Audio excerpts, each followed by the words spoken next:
Indonesia atau calon presiden Indonesia ini memiliki hubungan erat dengan sawah.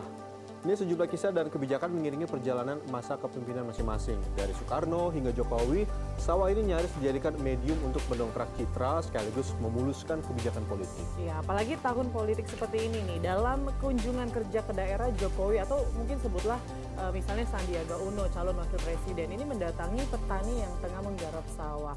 Adegan diskusi antara sang pemimpin dengan petani menghiasi sejumlah laman media. Petani dan objek politik.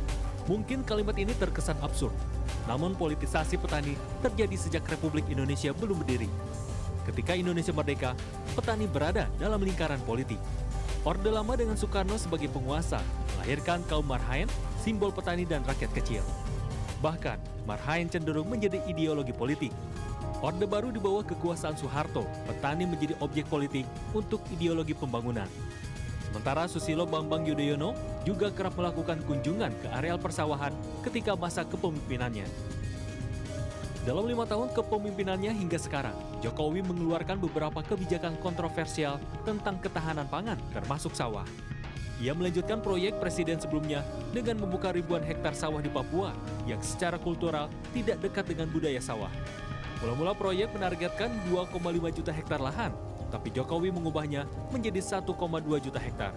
Di lain pihak, petani masih menjadi objek politik memasuki Pilpres 2019. Calon Wakil Presiden 02 Sandiaga Uno baru-baru ini mengunjungi petani di Bekasi. Menurut pengamat politik, politisasi petani dinilai bukan strategi politik yang tepat karena sektor maupun lahan pertanian kian menyusut. Di samping itu, petani dianggap sebagai simbol dari rakyat bawah. Pendekatan kepada petani bisa jadi bertujuan mencitrakan diri pemimpin atau calon pemimpin untuk terlihat peduli dengan kaum ekonomi rendah. Namun faktanya, kalangan ekonomi rendah bukan hanya petani, melainkan banyak profesi lainnya. Mestinya mindset calon-calon presiden itu juga mulai diubah gitu. Memang betul, saya setuju.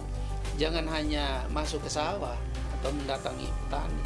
Mbok ya ke pantai, mendatangi nelayan yang hidupnya tidak banyak berubah sejak dulu ya. Kemudian mendatangi juga pedagang-pedagang kecil ya, yang juga hidupnya tidak berubah hingga saat ini. Itu penting. Menurut juru bicara tim kampanye nasional Jokowi Ma'ruf Amin, pendekatan politik kepada petani adalah wajar. Di samping jumlah petani Indonesia yang masih banyak, sektor pertanian kerap menjadi tolak ukur dalam keberhasilan dalam suatu pemerintahan. Jumlah petani di Indonesia kan masih besar, dan pertanian kan merupakan salah satu mata pencaharian yang cukup kuat di Indonesia gitu, dan sering sekali jadi sumber isu politik, sumber isu ekonomi, dan selalu masalah pertanian, pangan itu kan jadi indikator keberhasilan sebuah pemerintahan gitu. Sementara kubu calon wakil presiden Sandiaga Uno yang sempat mendatangi petani di Kabupaten Bekasi 22 Januari sempat menjanjikan ekonomi. Sandiaga menyatakan akan mempertahankan lahan pertanian di Bekasi.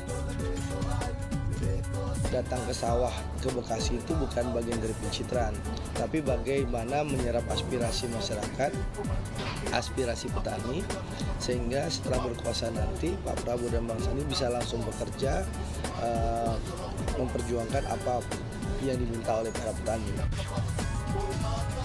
Akhirnya, rakyat yang akan menilainya. Sejauh mana strategi mendekati petani memiliki korelasi dengan efek elektoral dalam pemilihan umum mendatang. Akankah kedekatan dengan petani menjadi sesaat demi mendongkrak popularitas atau justru menjadi alamiah karena saling membutuhkan? Tim Liputan Trans 7.